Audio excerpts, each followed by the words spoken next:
Quédate ahí. Solo nos dice ahí cuando estén.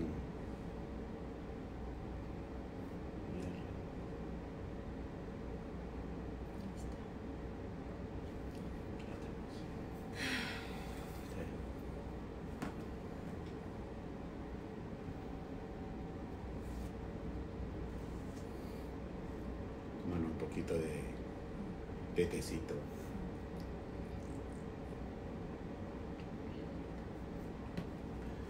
Muy buenas tardes, les habla Cristian Sánchez, aquí con mi compañera Gabriela Amador. Hoy 1 de agosto del 2019 estamos transmitiendo desde Washington, D.C. Bueno, teníamos un rato de no hacer un Facebook Live, pero hemos estado ocupados trabajando en algunas investigaciones que nos orientan a traerles a ustedes la información de primera mano. Hay que dejar claro que nosotros somos una organización de ciudadanos radicados en Estados Unidos, especialmente aquí en el área de Washington, D.C., en Maryland y en Virginia, donde nuestro interés es proveerles a ustedes en Honduras, aquí en Estados Unidos y otros países afuera del territorio hondureño, donde ustedes puedan tener una mejor perspectiva de la situación que está pasando en Honduras, ya que lo que es la información que se muestra en Honduras, hay mucha información que se omite porque muchos medios de comunicación pues tienen alianzas con el gobierno de la República de Honduras y esa es nuestra intención, eso es nuestro motivo, esa es nuestra meta, en que ustedes puedan tener por lo menos de nuestra parte nuestra opinión basado en algunos temas los cuales vamos a tocar el día de hoy. Si tienen algunas preguntas, pues pueden hacerlos a través de esta plataforma. Quiero que y si pueden ustedes, compartan esta transmisión en los portales que ustedes puedan hacerlo, ya que traemos información de primera mano, basada en documentos, y lo cual también nosotros les invitamos que no solo visiten nuestra página web de nuestro Facebook Live, en nuestro Facebook, sino que visiten nuestro website, donde ahí ustedes pueden leer los artículos completos. Aparecen todos los documentos de lo que nosotros estamos hablando, sin omisión. Algunas personas pues podrían sentirse molestas por algún tipo de información que uno pueda ponerlo, pero esa es la realidad. La realidad y nuestro objetivo es cambiar el sistema y tener una mejor democracia en nuestro país. Gabriela. Sí, bueno, pues buenas tardes a todos los que están pendientes de nuestro Facebook Live. Como dijo Cristian, el día de hoy les traemos un resumen de varias noticias que hemos puesto en nuestra página web, en nuestro Facebook, ya que hace pues un poquito de tiempo nos hacía un Facebook Live para llevar a ustedes la información. Entonces vamos a intentar hacerles un resumen de todo lo que está aconteciendo aquí en las diferentes cortes de Estados Unidos, en los casos pues de políticos que están implicados en temas de narcotráfico y pues que les hemos estado dando seguimiento, y pues la idea es que ustedes se informen y romper el cerco mediático que actualmente existe en el país, donde vemos que los medios de comunicación transmiten la información omitiendo, como dijo Cristian, muchas cosas que afectan directamente al gobierno, ya que tienen acuerdos hasta de colaboración económica. Estas franquicias grandes reciben millones en publicidad del gobierno y por eso pues esconden la verdad. Inclusive los medios escritos como los periódicos que ya conocemos tradicionales también omiten mucha información. El día de hoy anda circulando ahí una página del periódico que le hicieron, pero con un montaje de lo que esperaría la población que el día de hoy estuviese en las portadas de los periódicos, pero al final pues ya vimos que siempre existe esa omisión para omitir lo que al gobierno le afecta, con el fin de pues no perder todo este tipo de acuerdos económicos que tienen los medios de comunicación en Honduras con el partido en turno. Bueno, vamos a empezar con el primer tema. Obviamente se toca el tema con documentos. este tipo de documentos. Son documentos que salen de la Corte del Distrito Sur de Nueva York, son de cortes federales, tanto como el del sur de Nueva York, como el Northeast de Virginia, la parte sur de la Florida, entre otros.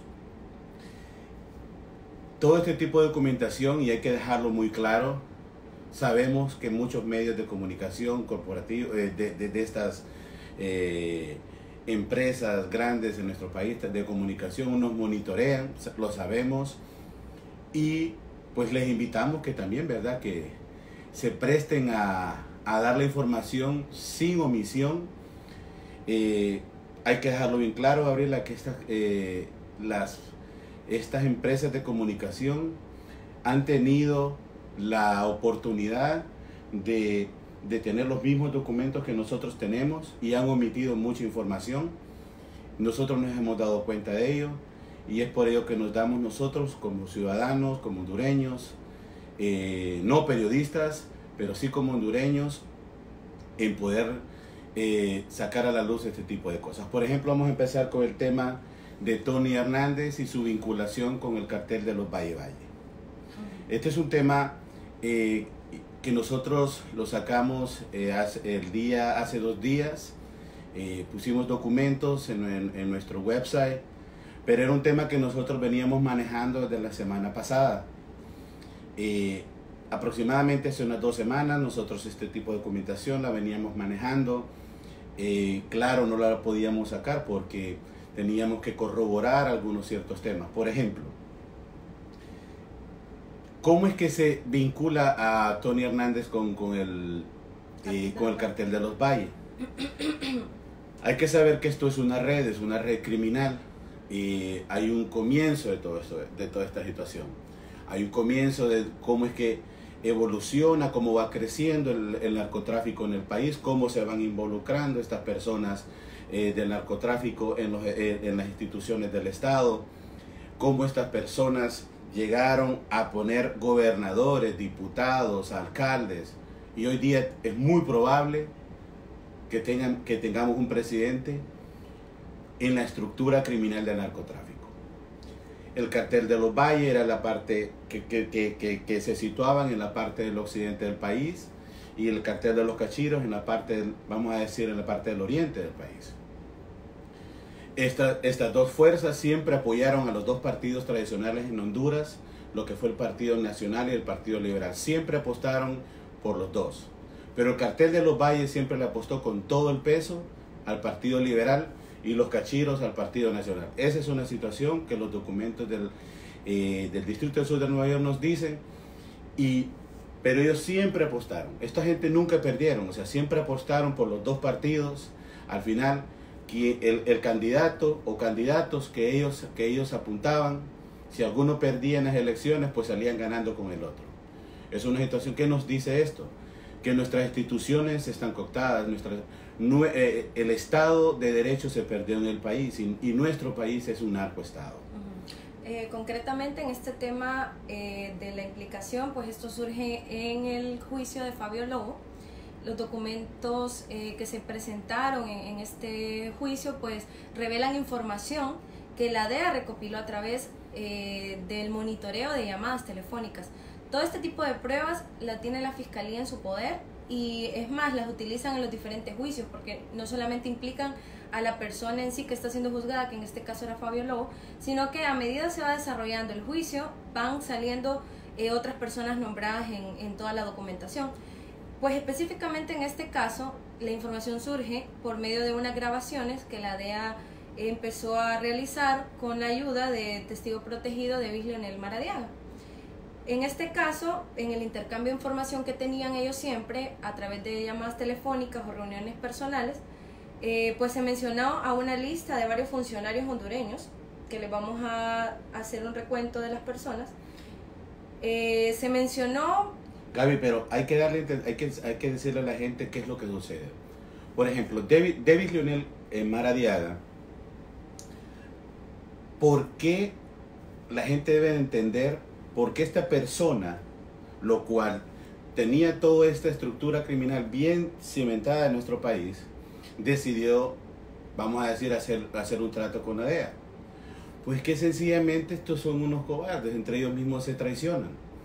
Hay gente al cual David Leonel Maredao, junto a su estructura criminal Los Cachiros, a quienes ellos apoyaron, terminaron a ellos traicionándolos. Uno de ellos, que las personas que va a mencionar Gabriela, fue el gobernador Juan Gómez, a lo cual lo asesinaron, y eso fue una pauta para que ellos se dieran cuenta que iban a seguir por ese mismo camino. Sí, también lo otro que los alertó definitivamente fue cuando empezaron ya a talonear a los Valle. En este preciso momento, ya por eso es que les mencionamos que existen vínculos ya de Tony con los Valle también, a pesar de que el anterior, que fue Fabio, estuvo trabajando directamente con los Cachiros, ya cuando llega al poder Juan Orlando, Tony comienza a hacer sus movidas, también con los Cachiros, pero al mismo tiempo también comenzó a operar con los Valle. Entonces cuando se da cuenta ya todos estos grupos de narcotráfico de que a los Valle no los entregó al gobierno, pero al final pues hubo una implicación para que fueran capturados. Entonces, al darse cuenta que ellos los andaban taloneando, ellos decidieron mejor entregarse y hacer acuerdos de cooperación, ya que para cualquier narcotraficante les sale mejor entregarse y empezar a colaborar que lo capturen. Ya cuando lo capturan, pues les caen más años de cárcel, y en este caso Davis decidió empezar a colaborar con la DEA y con la ley gringa.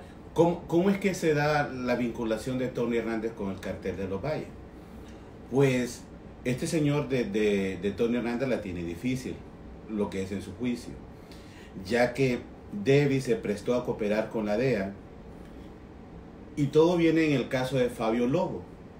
Davis lo que hizo fue que en la colaboración de la DEA se prestó a grabaciones donde, me imagino con el equipo técnico de la DEA, pues grabaron conversaciones entre Fabio Lobo, Davis Maradiaga, como por ejemplo hay grabaciones de videos donde Davis llegó a las oficinas de Julián Pacheco Tinoco, que es cuando le van a pedir que viene una carga X y que necesitaban su colaboración.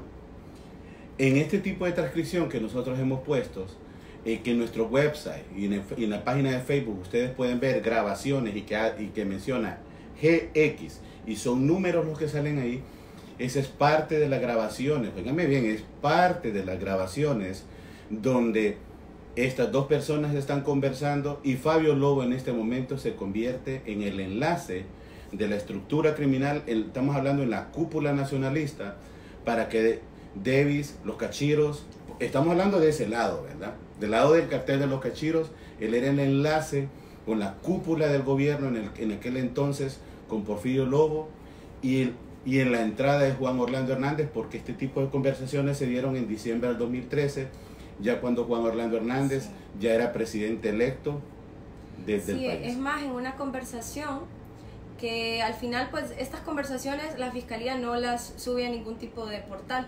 Lo que ellos hacen es que hacen una transcripción, o sea, anotan todo lo que el intercambio en la conversación. En una conversación se relata que Fabio le pidió una reunión a Juan Orlando para poder hablar con él acerca de la situación que ya estaba viniéndose a los Cachiros. Fabio se reunió con Juan Orlando, y parece que en esa plática que intercambiaron, que posiblemente fue vía telefónica, no estamos seguros si fue personalmente el que se presentó a las oficinas de Juan Orlando, comenzó a interceder por los Cachiros y les dijo que dejaran de incautarle los bienes, porque en ese momento ya la OAVI estaba comenzando la incautación de bienes. Entonces fue a interceder por ellos y le dijo a Juan Orlando que ellos eran personas buenas y que por favor dejara de incautarle todos los bienes y de implicarlos en esta situación de narcotráfico. Al final pues no surgió el efecto esperado, y por eso los Cachiros se entregaron.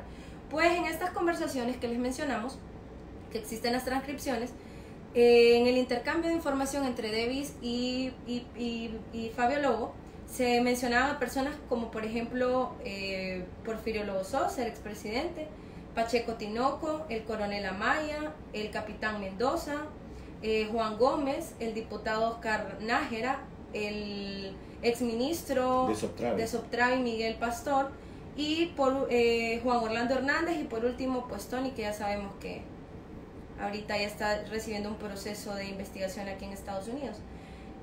Las grabaciones, por ejemplo, en primer lugar, que esta corresponde a Fabio con Davis, dice que Fabio le propone que avanzaran con la cocaína, igual que en los tiempos anteriores, para que pudieran evitar la interferencia de las fuerzas del orden. Ya eso fue una grabación en diciembre del 2013.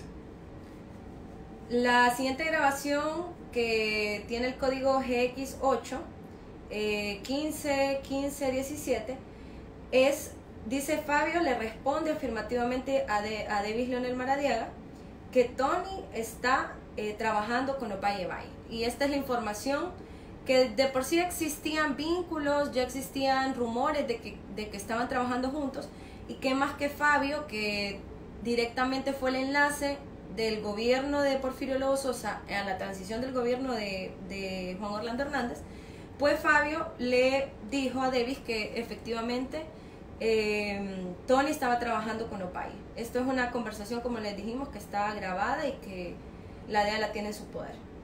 El siguiente documento, que es el GX8,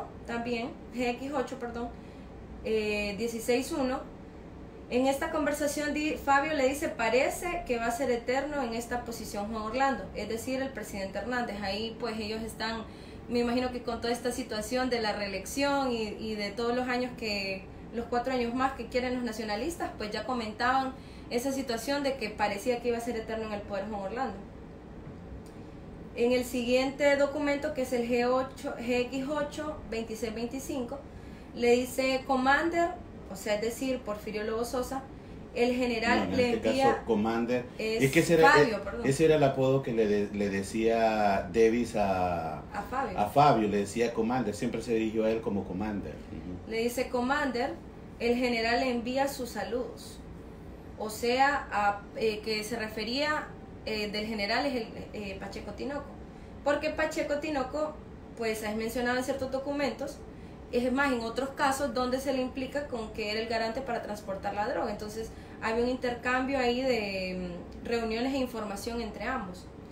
El documento siguiente, que es el GX9, dice: Fabio responde con afirmativo a Davis que el presidente Hernández se está escapando de todos ustedes. Es como si se les estuviera volteando a ustedes. Entonces ahí es donde ya me imagino que ya tal vez no recibían toda la colaboración que ellos querían y ya sintieron como que Juan Orlando se les estaba dando vuelta. Pero si ya mencionan que posiblemente los está traicionando, es porque en algún momento tuvo que haber existido alguna positiva o algún acuerdo de colaboración entre ellos. Y por último, el documento GX10 dice que el demandado describe la interacción entre Lobo Sosa, o sea, Fabio Lobo, y Miguel Pastor, e indica que quería hablar con Miguel Pastor para averiguar cuál era la situación, o sea, para cabildear qué información le podía brindar Miguel Pastor de cómo estaba la situación para ellos en ese momento. Hay que ver que en estos documentos que nosotros adjuntamos hace 2 días, no quisimos poner cierto documento porque en realidad es un poquito ambiguo, pero lo que nosotros por lo menos podemos decir es que en esa conversación en la que tiene Fabio Lobo con Davis Leonel Maradiaga, están hablando, y hay un punto que hay un punto de confusión, donde dicen: óyeme, ya hablaste con el jefe. Entonces dice: ¿te refieres a Juan Gómez? No, con el jefe, con Juan Orlando Hernández. O sea, era tal punto que esta gente, pues parece que le tenían claro quién era Juan Orlando Hernández, o sea, tenían esa vinculación. Esto es bastante importante en este tipo de grabaciones, donde cuando los narcotraficantes vienen acá, algunos que se han entregado, algunos que los capturaron, todos ellos se declaran inocentes al principio, todos. Los que se han entregado vienen a ver qué es lo que tienen. Al principio dicen: déjame ver qué es lo que tienen, y luego hacen un plea guilt, que en inglés sería un trato de culpabilidad. Todos ellos, cuando ya la fiscalía les presenta el entorno de de lo que ha estado pasando y de todas estas pruebas, estas personas no tienen otra opción que declararse culpables. Lo mismo pasó con Fabio Lobo. Fabio Lobo, cuando a él lo arrestan, nosotros hemos seguido toda esa evolución del juicio de Fabio. Al principio el hombre se declara inocente, pero llega un punto, es más, estos tipos son tan descarados que, por ejemplo, en el caso de Tony, llegaron a pedir que el hombre porque el hombre se declara inocente, quería defenderse en libertad. Pero resulta que es como al hombre la fiscalía lo consideró como una persona de alta criminalidad y que en este país no podía andar en las calles, sencillamente no lo dejaron. Es más, lo querían dejar cerca de un hotel, porque eso es lo que buscaba Retureta, dejarlo cerca de un hotel en Manhattan, que no es nada barato en esa parte de ahí. Y lo que hizo la fiscalía, cuando esta gente, lo que quieren venir acá, pues los presentan, esta gente les dan por culpable. En el caso de Fabio, les presentan todas estas pruebas, las que Gabriela les ha leído, y entre esas pruebas, Fabio le admite al Cachiro de que Tony Hernández es parte del cartel de los Valle. Eso es bastante importante, Gaby, y hay que decirlo a esta estación. Esta información, señores, no solo la tenemos nosotros acá, el Ministerio Público, la Corte Suprema de Justicia de Honduras, ellos tienen esta información, porque tienen la capacidad de hacer esa fusión de documentos. Es más, la justicia, el Departamento de Justicia de Estados Unidos le pide información porque como hay ese vínculo de extradición, entonces hay todos esos acuerdos. Y esta gente tiene esta información, pero lo omiten, así como lo omiten los medios de comunicación.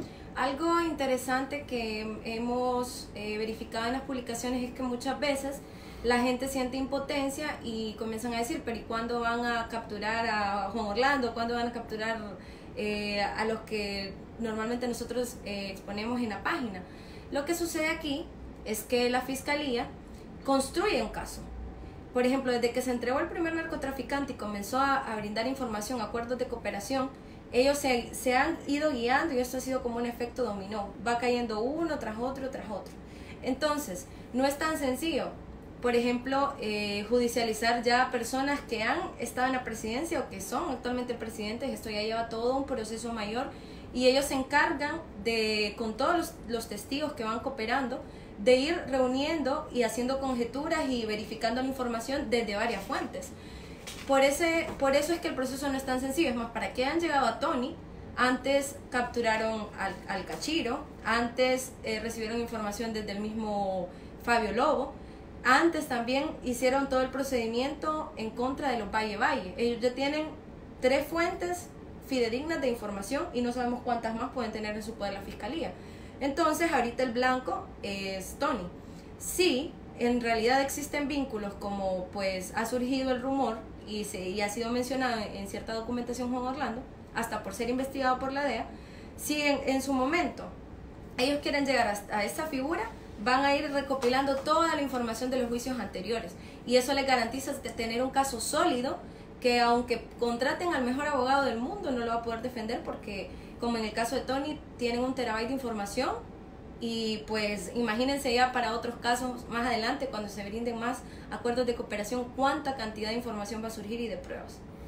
Claro, lo que nosotros les podemos decir, y lo hablamos con documentos, nosotros hemos, por lo menos hasta el momento, en lo que tenemos la capacidad, llevamos alrededor más de 23,000 documentos revisados.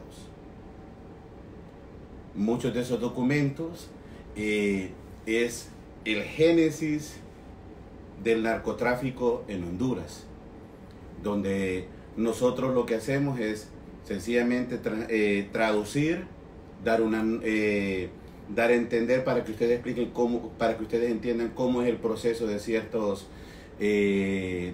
juicios, ya que en Honduras esto es muy diferente cómo se manejan las situaciones aquí. Por ejemplo, aquí un juicio va a ser el 2 de octubre. Si se llegase a posponer, se pospone unas 2-3 semanas antes, y el juez ratifica que esa audiencia no se va a dar por A o B motivo.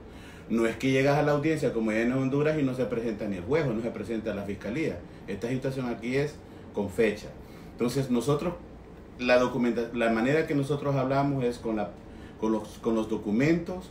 No podemos omitir información, no podemos mentir sobre la información porque eso nos deja mal parados. Claro, y en este segundo tema que vamos a tocar va relacionado específicamente con eso, con la omisión de muchos medios de comunicación que publican únicamente lo que es de su interés y mucha información que afecta directamente a personas de alto poder en Honduras simplemente la omiten y no la transmiten. Hay que dejar claro solo un asuntito, que eso nosotros el 28 de mayo pasado sacamos unos documentos y podríamos decir que tuvimos esa primicia de sacar los documentos, que esos documentos sí fueron desclasificados por la Corte del Distrito Sur de Nueva York, donde menciona una investigación a Juan Orlando Hernández, a la señora Hilda Hernández, a general Julián Pacheco Tinoco, a Eval Díaz y entre otros posiblemente.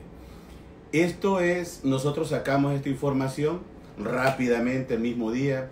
El gobierno de la República de Honduras saca un comunicado, ¿no? Eso, para otro tipo de cosas se hace en conferencias, pero para esto saca un comunicado diciendo de que ellos ya sabían este tema y de que ya el tema ya se había caducado, se había cerrado. Pues no, señores, no es así.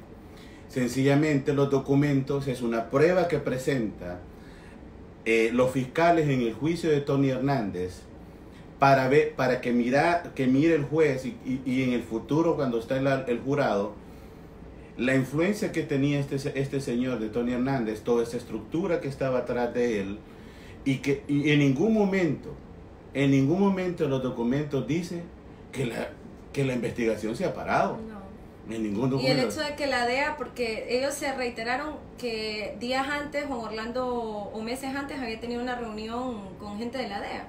Y ellos asumen que porque los recibieron los de la DEA es que ya la investigación está cerrada y que ya no es un objetivo de interés. Pero en realidad, si la DEA lo sigue investigando, obviamente no le van a decir no venga aquí porque lo estamos investigando, porque es un blanco de averiguaciones por narcotráfico. Ellos van a seguir normalmente, recibiéndolo normalmente, para que ni siquiera más bien sospeche que ya tienen construido un caso en contra de él.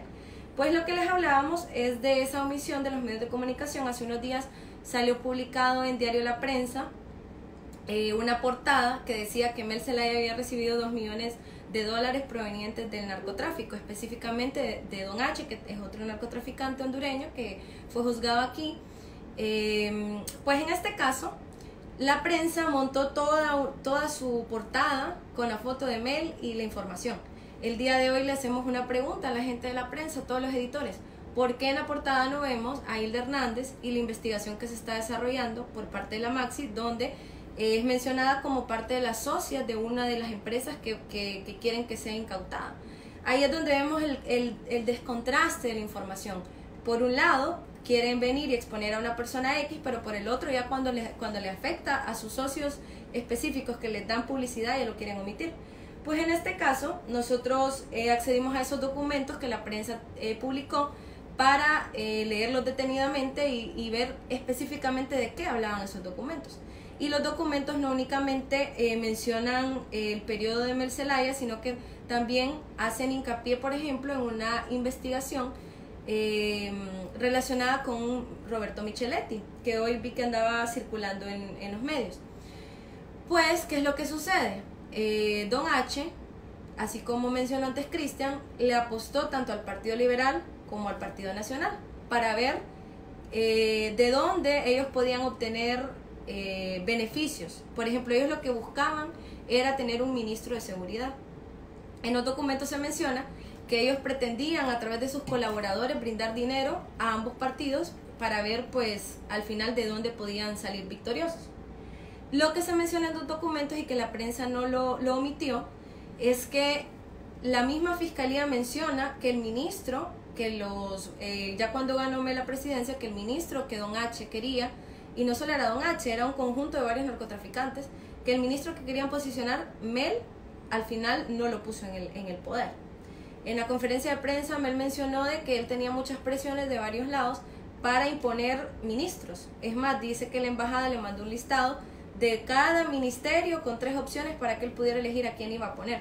Y la presión no solamente venía de la embajada. Cuando alguien llega a la presidencia de Honduras, en realidad el poder que tiene es un poder de pantalla nada más, porque muchas personas hay atrás de la persona que está en la presidencia, incluido empresarios, las iglesias, la embajada de Estados Unidos, ahora el narcotráfico, que últimamente ha querido poner sus representantes en todas las estructuras de poder. Han salido alcaldes, policías, militares, hasta pastores. ¿Qué tipo de funcionarios no han salido implicados con narcotraficantes? Entonces, nosotros averiguando, vimos esa información de que se mencionaba que Mel no le había brindado al ministro de Seguridad, y también había otro apartado donde se mencionaba que Don H. había negado haber sido parte de un soborno para Mel Zelaya. Esto fue en un párrafo de todo el documento, que contiene 33 páginas, en las que pues Don H. puso, por decirlo así, un reclamo acerca de todo lo que la fiscalía estaba afirmando, y él dijo no haber participado en ningún soborno a Mel Zelaya, porque él menciona que ni siquiera pensó que él iba a ser el candidato victorioso en la presidencia. Vamos a dejar claro qué fueron los documentos, por ejemplo. Y esto sí lo vamos a dejar claro, por lo menos de mi parte, Gabriela. Ningún medio en Honduras no sabe ni la idea por qué fue que la fiscalía presentó estos documentos. Es que hay que empezar desde ahí. Por ejemplo, la fiscalía presenta documentos para mociones, o sea, son reclamos. La fiscalía puede presentar una contraparte a un reclamo de la defensa del acusado. Luego vienen sumarios de parte del acusado, donde puede presentar el por qué no hizo esto y esto y esto. Lo mismo viene en un sumario, y aquí se le llama en inglés un submission.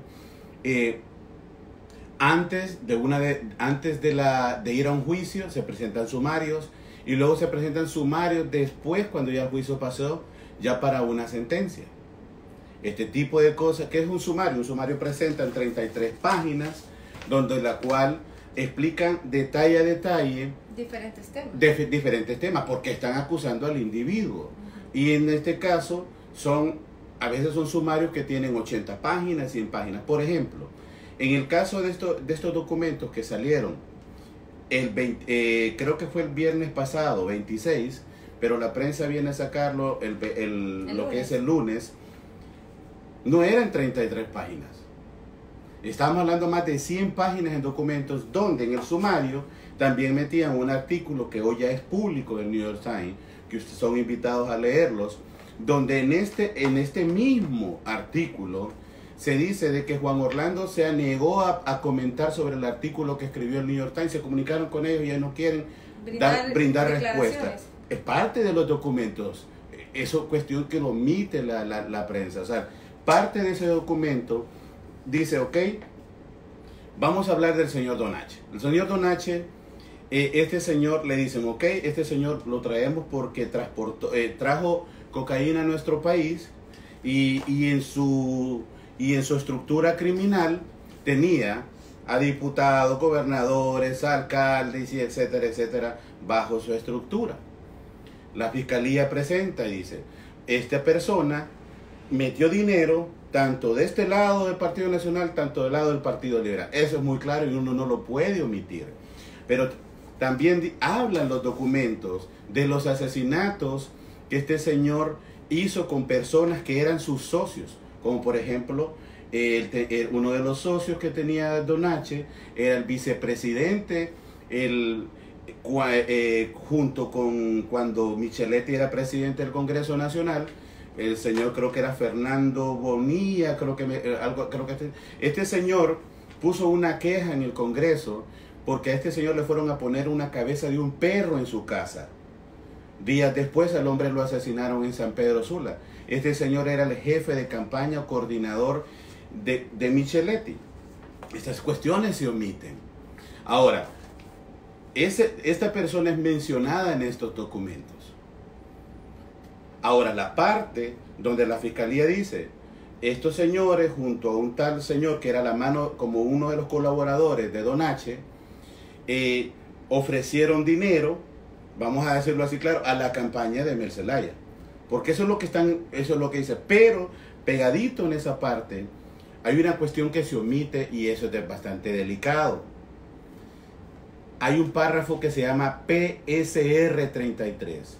En el mismo documento, sale en la página 4, 5, 6, 10 páginas abajo, aparece el PSR 33. ¿Qué son los PSR, señores?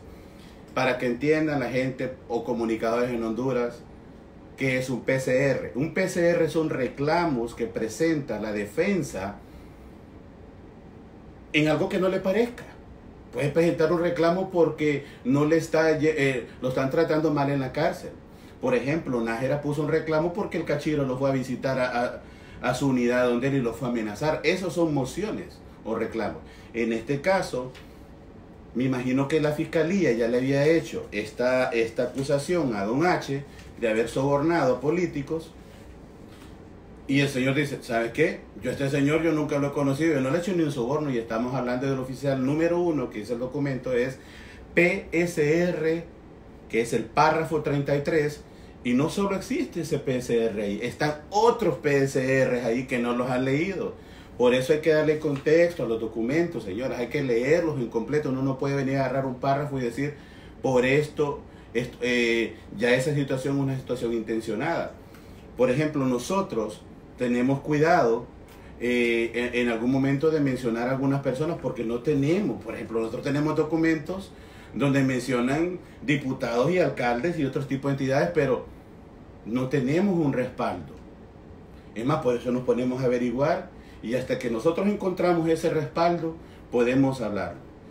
¿Qué pasa? Nosotros nos damos cuenta de esta situación, de la publicación de la prensa.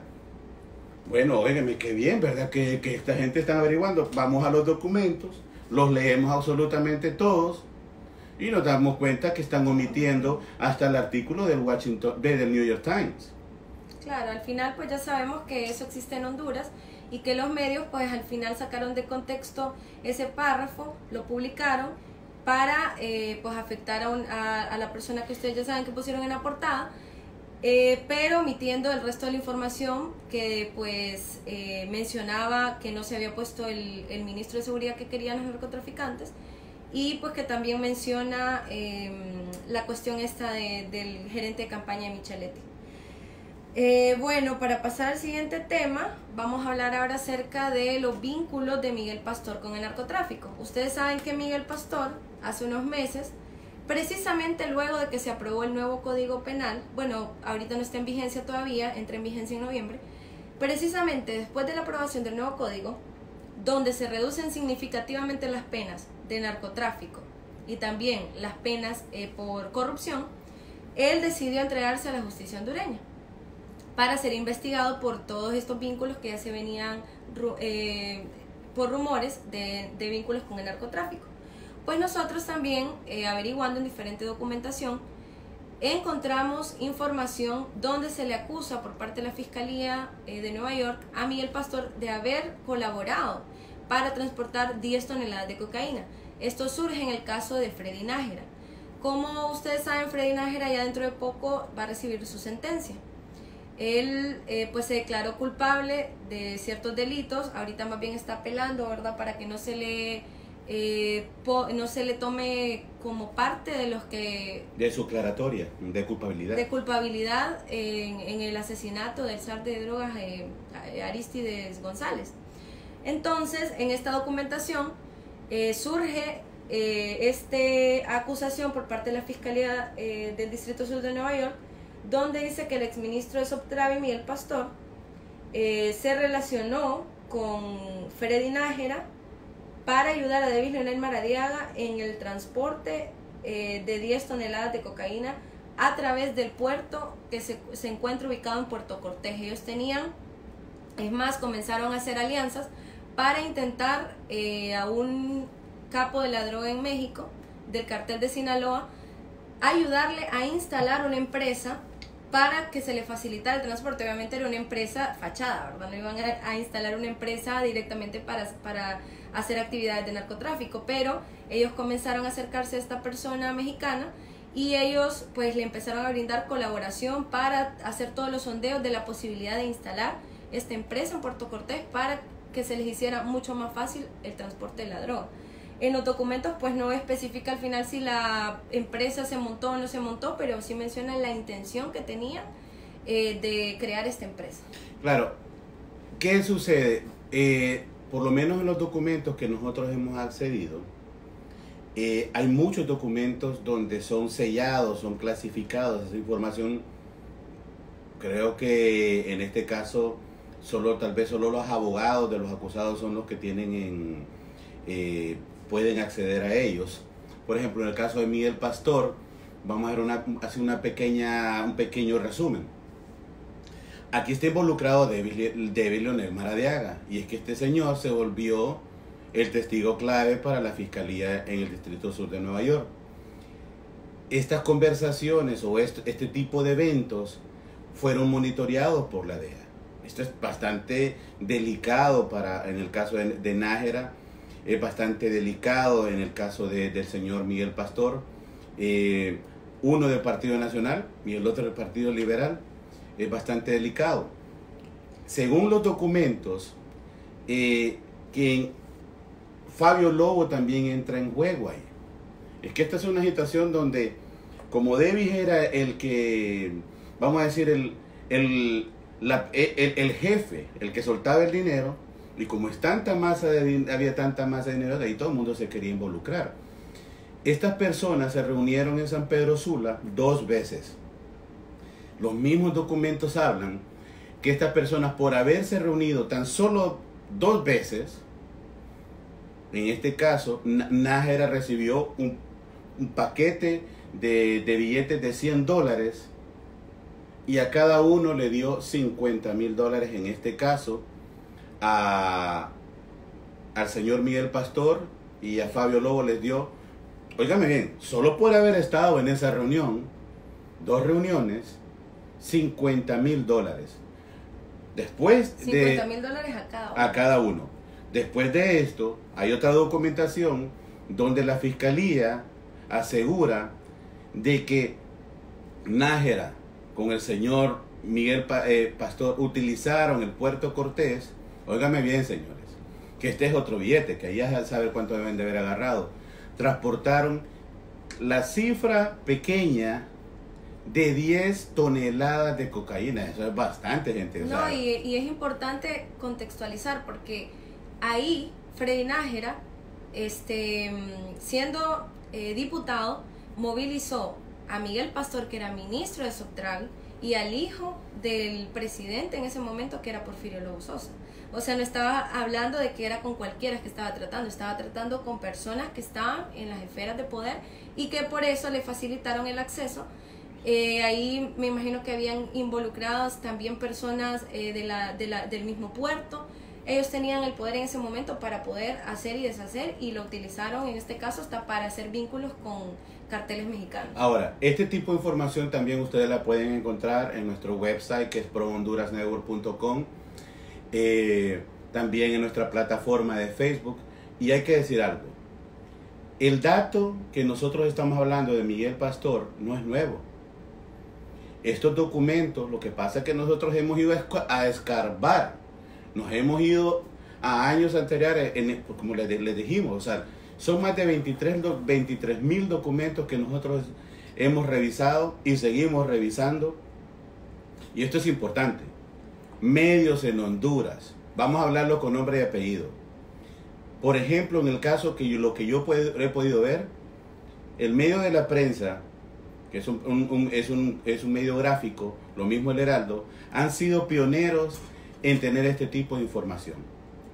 Ahora, ellos sabían esta información de Miguel Rodrigo Pastor. ¿Por qué? Porque estamos hablando de documentos de Fabio Lobo. Es más, nosotros lo que hicimos fue que comparamos sus notas, las nuestras, con documentos, y dijeron y omitieron ese tipo de información. Correcto. Esta gente sabían el involucramiento de Miguel Rodrigo Pastor y lo omitieron. Eso es delicado. Obviamente todos nosotros sabemos que no nos da ni sorpresa, pero sí es delicado. Ahí donde nosotros nos podemos dar cuenta. Hoy sí podemos decir lo que todo el mundo puede decir. Prensa vendida.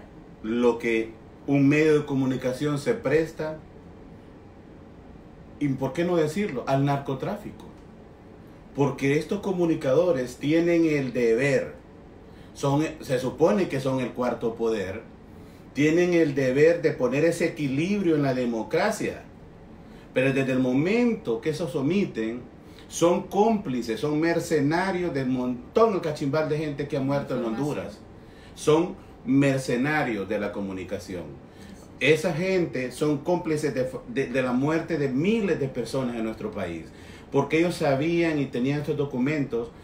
Y es muy probable que negociaron con ese tipo de documentación. Es por eso.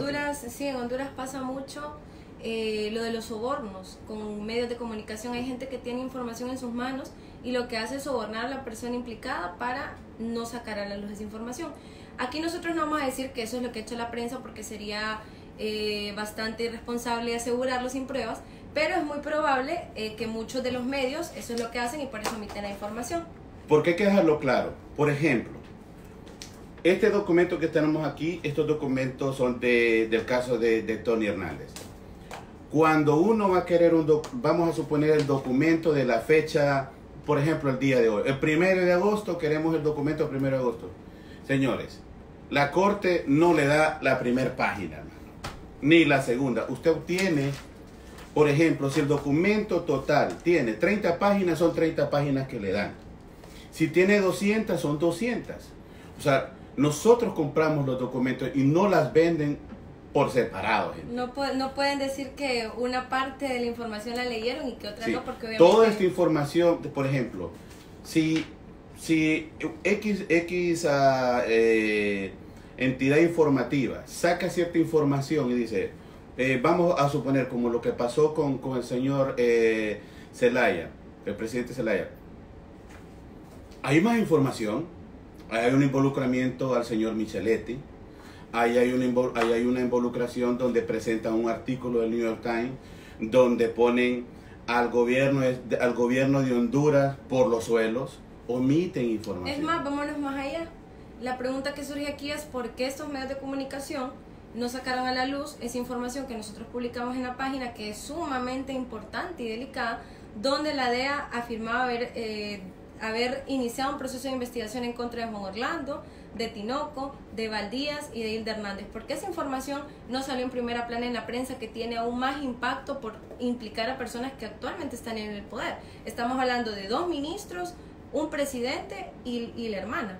Pero bueno, ya sabemos las intenciones y la verdad no vamos a seguir ahondando tanto en el tema de la prensa porque yo creo que todos los que están viendo este Facebook Live saben que precisamente eso es lo que a nosotros nos motiva a investigar por nuestra parte para romper ese cerco mediático y llevar esta información. Ahora, Gaby, pero es importante porque mucha gente pregunta, ¿pero ustedes qué hacen con esta información y para cuándo? Pues señores, yo honestamente decir que para cuándo, hay que ser conscientes, gente, en dónde estamos viviendo, ¿verdad? Los que están en Honduras se deben de dar cuenta que están en un estado fallido. Usted, hermano o hermana, si quiere ir a presentar, a quejarse contra la policía, pues no lo haga porque sencillamente se mete en un problema. Ir a poner una demanda contra el gobierno, ¿sabe usted que la va a perder? Porque es la misma estructura criminal. Ahora, no esperemos que estas estructuras criminales se depuren que se van a depurar solas. ¿Qué podemos hacer nosotros? Pues por lo menos desde nuestra plataforma podemos seguir haciendo el trabajo que estamos haciendo. Otras personas, porque no somos los únicos de 2 personas o el grupo de nosotros de Pro Honduras Network, no podemos ser las únicas personas que podamos estar trabajando. Creo que todos tenemos que poner un grano de arena en este trabajo contra la corrupción y impunidad en el país. Y por lo menos nosotros vemos una esperanza, Gabriela, lo que es en las Cortes Federales de este país, porque son instituciones que dependen muy separado del Ejecutivo, del Departamento de Estado de este país. Aquí las instituciones son independientes. Es por eso que cuando el Departamento de Estado le dice ok a Juan Orlando, el Departamento de Justicia le captura al hermano. Es muy diferente. Entonces, hay que tener esperanza, por lo menos en este sistema que trabaja, que el Departamento de Justicia, que nos puede ayudar. Porque francamente, buscar las autoridades de Honduras es sencillamente llegar y sentarse con el enemigo. Sí, bueno, el último tema, bueno, que queremos tocar es relacionado con la Maxi. Esa noticia que salió el día de ayer, que la Maxi pues presentó una lista de bienes que quieren que sean incautados, que vienen implicados con las personas acusadas en el caso Pandora. Y pues en esta información, por ejemplo, se menciona una empresa, vamos a decir exactamente el nombre de la empresa.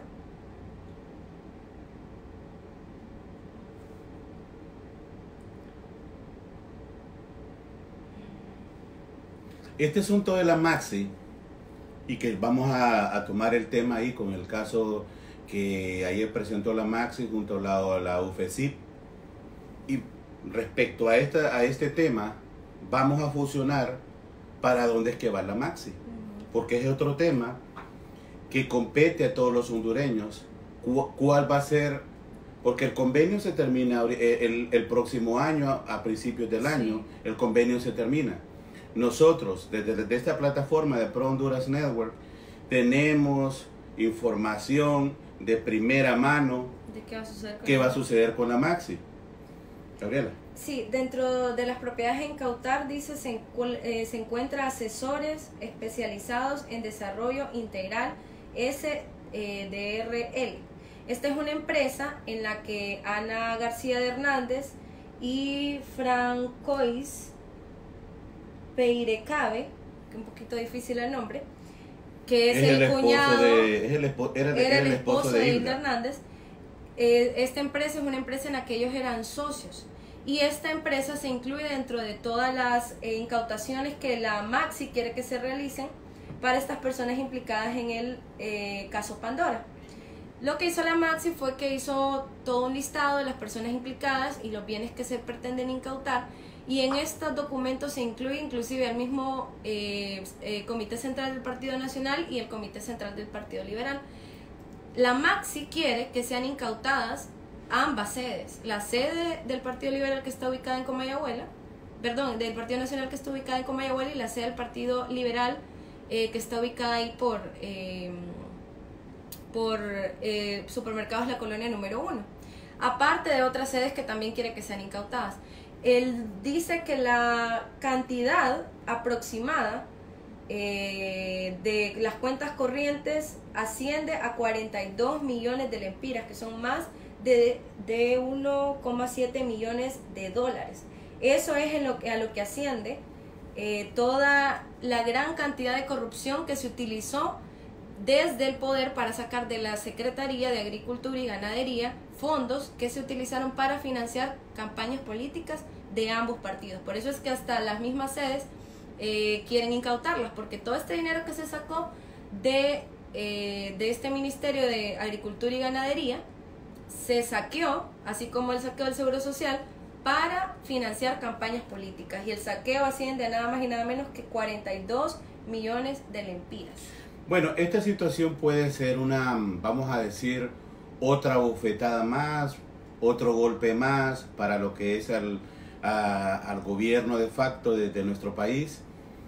Y esto puede ser, vamos a decir, más leña al fuego para las intenciones que tiene el gobierno de Juan Orlando Hernández para sacar de una vez por todas a la Maxi.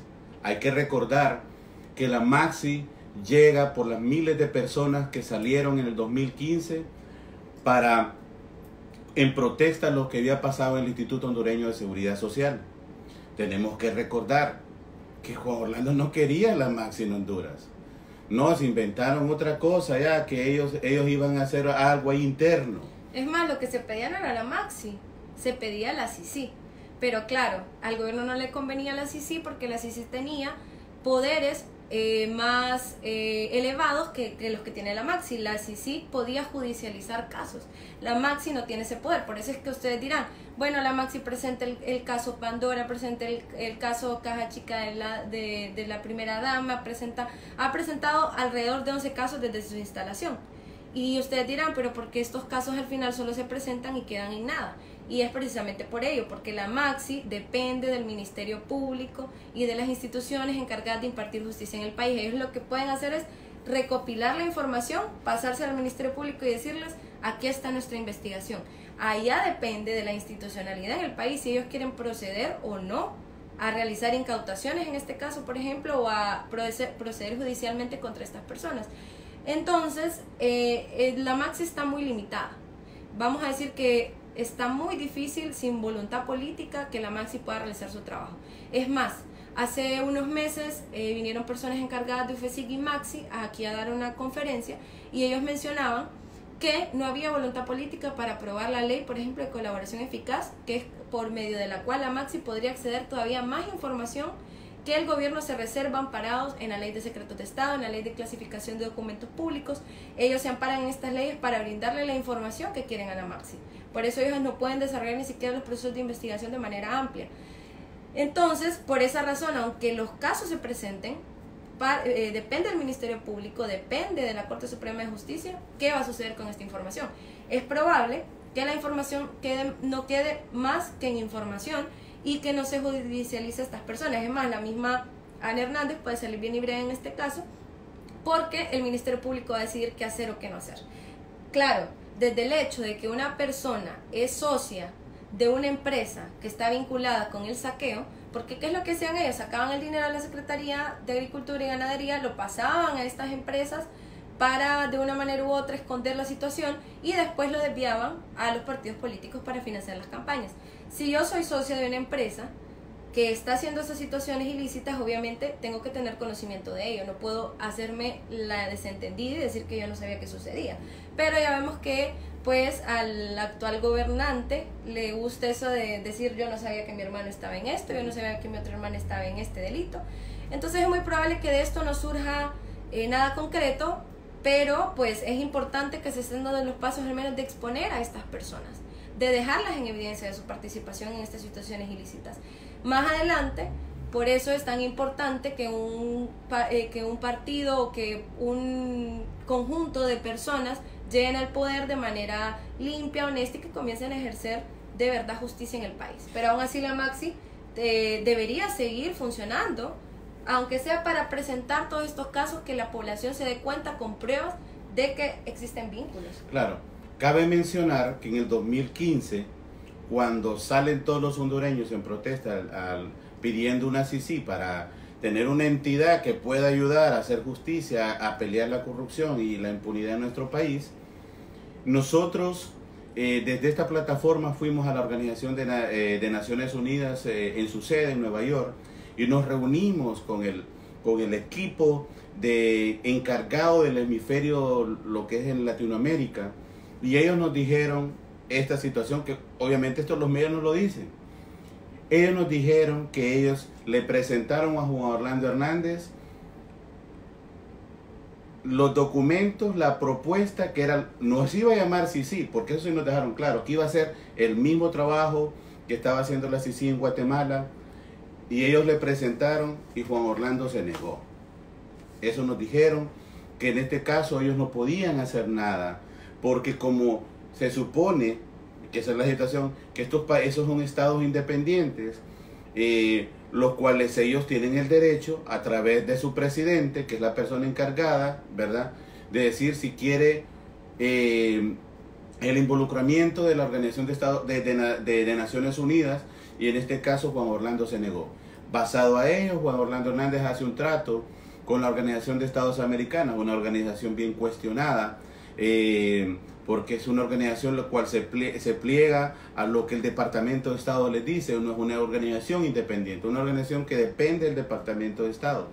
En noviembre del 2015, ya cuando había un acuerdo para que se iba a hacer la firma de la Maxi, nosotros íbamos a estar en la firma, y resulta que con periodistas, con personas invitadas, y resulta que los miembros del Estado hondureño no se presentaron a firmar la Maxi. Esto, quédeme bien, fue en noviembre del 2015, no se presentaron a firmar, ¿y saben por qué?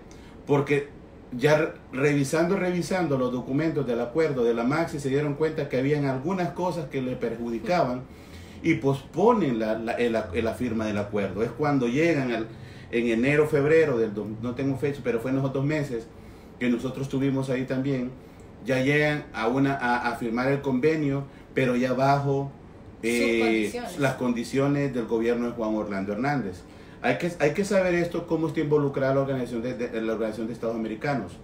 El año pasado, en octubre del año pasado, vino el señor, el presidente del Congreso Nacional, el señor Mauricio Oliva, a proponerle un pequeño negocio, ¿verdad?, al señor Almagro, y le puso en la mesa arriba de $350,000, dizque para asesoramiento, ya que los inútiles estos del Congreso Nacional no se pueden sentar y ponerse de acuerdo para reformas electorales.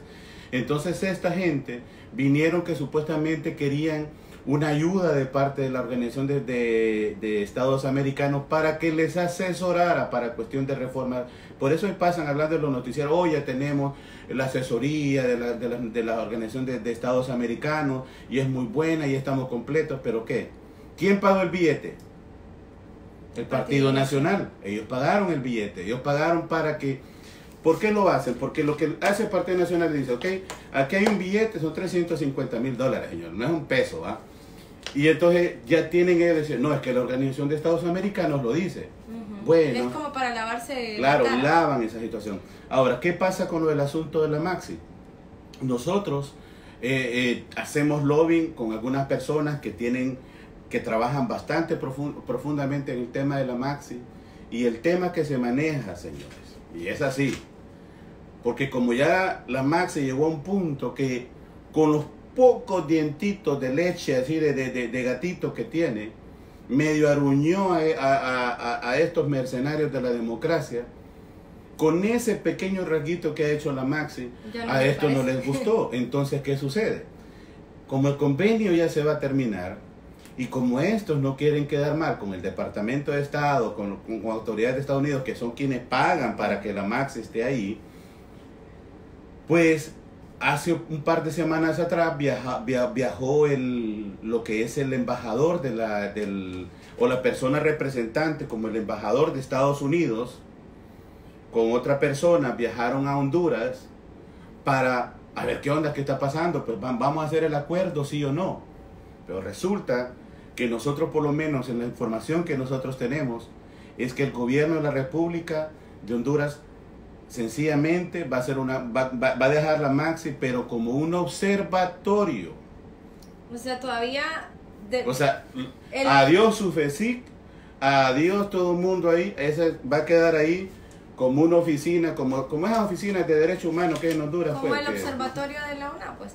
Lo que sucede aquí es que, como mencionó Cristian, les ha molestado por lo menos la mención de ciertos funcionarios cercanos al poder. La simple mención les ha molestado, que están intentando quitar todavía más las facultades de la Maxi. Se habla de separar la Maxi de la OFECIC y que trabajen de manera independiente, o inclusive de trasladar a la Maxi a un punto de que solo sea un observatorio ciudadano, donde se puedan llevar a cabo casos, pero que ya no tenga el poder que actualmente tiene, que por lo menos es de exponer los casos como una misión de apoyo contra la corrupción y la impunidad. Entonces esto es bastante lamentable, porque vemos una jugada más por parte del gobierno para intentar conservar esos eslabones de corrupción y de impunidad que en el país actualmente existen. El Partido Nacional tiene los votos para, si ellos quieren, aprobar la ley de colaboración eficaz y que la Maxi comience a hacer su trabajo como se debe. Ellos tienen también el poder para que el Ministerio Público y para que la Corte Suprema de Justicia proceda con el juzgar a estas personas que han sido mencionadas, pero no hacen absolutamente nada. Por lo que sucede es que se cubren unos a otros. Y no crea usted que es una cuestión aislada toda esta reforma al Código Penal. Ahí vemos claro las intenciones que tiene el gobierno. Están viendo que ya les están tocando funcionarios de su gobierno, que les están tocando personas de poder, y ellos lo que hacen es ampararse bajando las penas en delitos de corrupción, bajando las penas en delitos de impunidad, de narcotráfico, y favoreciendo hasta delitos de que usted en las redes sociales no puede publicar en contra de alguien porque se puede considerar difamación. Por eso sí lo van a meter preso, pero si es narcotraficante, más o menos, creo que el nuevo código dice 7 años por transportar marihuana y estupefacientes que no dañen la salud, y creo que la pena máxima llega como a 10 años. O sea, increíble que en un país prevalezca la impunidad y el narcotráfico sobre otro tipo de delitos que no son tan nocivos para la sociedad. Claro. Bueno, y finalizando con el último tema, lo que la mayoría creo que todos ustedes quieren saber, y son los detalles próximos que vienen al juicio de Tony Hernández, el hermano de Juan Orlando Hernández. Este mes, el que estamos en agosto, nosotros estaremos publicando los detalles de las mociones presentadas por parte de la Fiscalía y por parte de la Defensa. Se van a presentar declaraciones de ambas partes. ¿Qué pasa con eso? Bueno, que ahí el juicio en sí ya se está dando afuera de la corte. O sea, estamos hablando que es ese back and forth entre la defensa y la fiscalía, donde van a presentar mociones la defensa y la fiscalía tiene que presentar pruebas. Esto es bien importante porque este mes de agosto se empiezan a presentar pruebas. ¿Qué sucede también con esto? No quiere decir que todas las pruebas nosotros vamos a tener acceso a ellos, porque hay mucha información que ellos consideran, y hablo de la fiscalía, donde es documentos donde no se puede dar al público. Son documentos que ellos lo sellan. Hasta un momento donde ya no se sellan esos documentos en juicio, porque ahí se tiene que presentar. Y es donde Pro Honduras Network va a estar presente. En agosto se van a presentar este tipo de documentaciones. Y en septiembre, a mediados de septiembre, se viene una antesala del juicio. Le llaman un pre-trial. En inglés sería un pre-trial.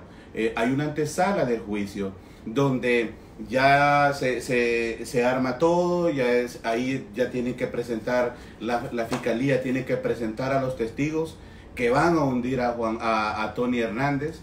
Vamos a decir, ¿y cuáles son los testigos, señores? Los aleros o amigos de Tony Hernández, porque son sus amigos, porque todas las personas, los testigos, son personas que algunos de ellos se entregaron. Es más, en este caso está el Rojo, que todavía nosotros le damos seguimiento y el señor no lo están enjuiciando, por lo menos está libre, está preso el señor, pero no hay un seguimiento con este señor. El otro es el señor que era vecino de gracias a Dios, el vicealcalde, creo cómo se llama, apellido Hernández también. Parece que no son familia, pero era el vicealcalde de Gracias, de La Empira. Entonces, eso sucede, eso va a pasar el 23 de septiembre. Nosotros el 23 de septiembre vamos a estar en la corte, lo que es en la antesala del juicio, y el 2 de octubre, Gabriela, empieza lo que es el juicio. El juicio se le denomina, es un speed trial, es un juicio rápido, donde es algo que la gente en Honduras y algunos medios lo malinterpretan. Sí. ¿Qué es lo que sucede con un juicio rápido? Esto es para una persona que se cree inocente, pero es una situación que también puede ser para los que se la quieren tirar de vivos, ¿verdad? En un juicio rápido, la sexta enmienda le da al acusado esa opción de tener un juicio rápido. Es decir, que no tiene que esperar años para que lo juicien. Y eso es lo que pidió Tony Hernández. Eso es una espada de doble filo, porque si eso lo pide Tony es porque a lo mejor él pensó de que la fiscalía no tiene las suficientes pruebas y dice, no, pues antes de que la fiscalía reúna más evidencias, vámonos con esta situación con los que tenemos. Esa es una parte que le puede favorecer a Tony, dejémoslo así, pero es una situación donde también lo puede hundir, y bastante. ¿Por qué? Porque este es el punto todavía que Tony Hernández se ha declarado inocente y la mínima pena que tiene este hombre, porque como son 40 años.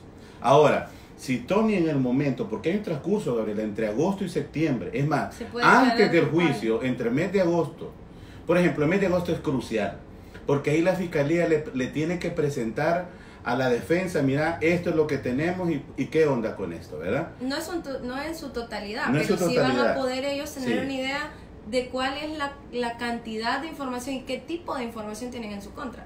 Yo definitivamente no creo ni siquiera que le favorezca un juicio rápido a Tony, porque la fiscalía desde el momento en que decidió ya extraditar, bueno, ya pedir en extradición a Tony y capturarlo aquí cuando se presentó haciendo sus compras de Black Friday, cuando la fiscalía ya decidió iniciar este proceso, ellos ya tienen alrededor de 1 terabyte de información en contra de Tony. Es más, tienen videos de reuniones en las que Tony estuvo con Davis Leonel Maradiaga. Nosotros publicamos unas fotografías en la página que salieron también en documentación de la corte, donde se implica la grabación de la reunión que tuvo Davis Leonel Maradiaga con Tony Hernández. Sí.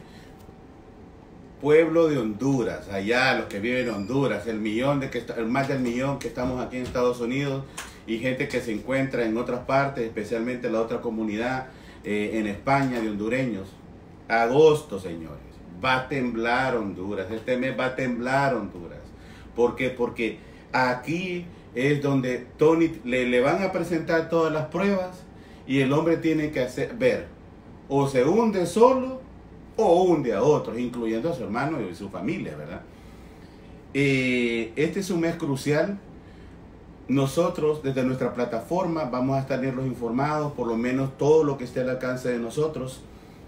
Y en octubre, que empieza el 2 de octubre, hay que dejarlo claro, el juicio empieza el 2 de octubre. Ese día no va a pasar gran cosa. Ese día se presenta al jurado, porque hay una elección del jurado. O sea, tanto la fiscalía, tanto la defensa tienen que estar de acuerdo con las personas que están eligiendo. Desde ese momento, cuando ya eligen a su jurado, que dentro, me imagino que es donde muchas personas, arranca el juicio. Ahora, no puede tardar mucho. Es decir, si el 2 empieza, la próxima fecha de la próxima audiencia puede ser el mismo 3 o el 4, pero en esa misma semana. Pero esto se presta en estas condiciones. Ahí ya va la fiscalía con todo su arsenal, y la defensa pues queriéndose defender de lo que puede. Claro. Ahora, ya esa instancia nosotros, y eso hay que tenerlo claro, ya esa instancia es muy probable que Tony Hernández se declare culpable. Porque, sí, ya esa instancia es porque ¿qué es lo que sucede? Hay un o sea, cuando vienen los acusados, ya con todo este arsenal de evidencias, a ellos no les queda otra opción, porque es que se los revientan, pues, o sea, los pueden dejar de por vida en la cárcel. Ahora, cuando hacen un plea guilt, que es en inglés el término, en plea guilt, es un acuerdo de culpabilidad. Entonces, en ese acuerdo de culpabilidad, el gobierno le va quitando el 15% por cada acusación. O sea, es decir, le va minorando 15% de la pena máxima o de la mínima, o podría ser así, de cada caso. Por eso es que Fabio solo recibió 24 años de cárcel, que tampoco es que son 2, ¿verdad? Pero cuando Fabio decidió declararse culpable, es que miren, lo que mencionamos al inicio, todos llegan declarándose inocentes porque piensan y están acostumbrados a la justicia hondureña. Creen que van a poder salir siendo más inteligentes que los fiscales y que el mismo juez, y que van a salir bien librados pagando buenos abogados, porque eso sí, vienen a gastar millones de todas las ganancias que han adquirido a través del narcotráfico para pagar buenos abogados. Lo que sucede aquí es que ya cuando llegan al momento, a la etapa en la que se les empiezan a presentar pruebas y salen a la luz quiénes van a ser los testigos, ahí es cuando ya dicen, bueno, aquí no tengo de otra que declararme culpable y empezar a brindar información. Claro, no estamos afirmando que eso es lo que va a pasar en el caso de Tony, porque al final no sabemos qué presiones puede tener en su espalda, no sabemos si puede preferir pasar 40 años en la cárcel a declararse culpable y empezar a brindar información. Al final pues vamos a ir viendo qué es lo que va sucediendo. Ahorita lo que sí les podemos decir es que en estos 2 meses van a ser cruciales en ese tema. Y claro que si al final Tony es declarado culpable y enfrenta la pena máxima, que pueden ser 40 años, eso va a ser un golpe directo al gobierno en Honduras. Sí, bueno, y recuerden, gente, que nosotros vamos a estar publicando eso. Ustedes, los que están ahí viéndonos, sus familiares, ustedes mismos, son los encargados que se viralicen esta situación. Nosotros desde nuestra plataforma, nuestra responsabilidad es de poner esta información, pero los que son responsables que esto se comparta, que esto se viralice, son ustedes. Nosotros ponemos nuestro grano de arena y ustedes en esa fusión de pueblos hondureños lo que pueden venir a que esto se viralice. A que trascienda la información. Claro, que trascienda la información. Nosotros desde Pro Honduras Network vamos a estar presentes en el juicio. Ahora, hay que darlo claro. Nosotros no podemos grabar adentro. Sí, porque vimos ahí publicaciones que decían que es que no nos dejaban entrar a la corte. Hay que dejar claro, en ninguna corte de Estados Unidos puede usted ingresar aparatos electrónicos para grabar adentro. Lo primero que usted hace es pasar por un procedimiento en el que lo revisan, que no porte armas, que no porte electrónicos como computadoras o teléfonos. En algunos le dejan guardarlos en un apartado que tienen ellos. En otros no lo dejan ni siquiera ingresar de la puerta para adelante con un teléfono o un aparato electrónico. Es más, hasta los mismos micrófonos desconectados no le dejan ingresar. Ellos toman sus medidas de seguridad porque lo que no quieren es que esa información salga tácita de la corte, o que usted vaya a tomar fotos, o que usted vaya a tomar videos. Sí hay manera de acceder a la información, pero es a través de adquirir los documentos, pero de otra manera usted no puede venir y ir a grabar. Lo que sí nosotros nos comprometemos es estar en las audiencias en las que se va a llevar a cabo el juicio de Tony Hernández. Después de cada audiencia, nosotros vamos con un resumen como el Facebook Live que estamos tirando ahorita. Vamos a tirar el resumen, vamos a informarles el paso a paso, vamos a decirles cómo llegó Tony Hernández vestido, con quiénes estaban presentes en la sala, que es muy probable que esté su familia. A ver si amistades, vamos a ver quiénes llegan, y ese tipo de información lo vamos a dar. Y también dejar claro que el juicio puede durar de 7 a 10 días. No sabemos exactamente cuánto va a durar, ni sabemos las fechas específicas, porque inicia el 2 de octubre y en esa fecha se va a decidir cuándo va a ser la siguiente. Como es un juicio rápido, no creo que dure más de un mes, pero no tenemos específicamente la fecha, así que tienen que estar pendientes de la información que publiquemos para que sepan qué día se va a desarrollar el juicio y lo que vaya aconteciendo en cada uno de los días que pues se extienda. Bueno, señores, estén pendientes de nuestras plataformas. Tenemos muchísima información que las estamos trabajando, porque no podemos estar omitiendo información, pero sí tenemos que estar seguros de lo que estamos, por lo menos en cada información que compartimos, estar seguros de lo que está compartiendo. Así que estén atentos a nuestras plataformas, en nuestro website, que es prohondurasnetwork.com, y en nuestra plataforma es Facebook. Y démosle para adelante, gente. Así que un saludo desde Washington, D.C. Gabriela. Sí, bueno, muchas gracias por estar pendientes de las transmisiones, por compartir la información que nosotros publicamos en la página. Darles la seguridad de que intentamos siempre conservar la objetividad, intentamos llevar a ustedes la información de la manera más íntegra posible, sin sesgo alguno, y pues también que tengan la seguridad de que toda la información que nosotros publicamos, estamos seguros de esa información, tenemos documentos y pruebas que la avalan, y pues estén pendientes de la información. Muchas gracias por estar pendientes, y pues denle share a toda la documentación que puedan para que llegue a más personas. Feliz tarde.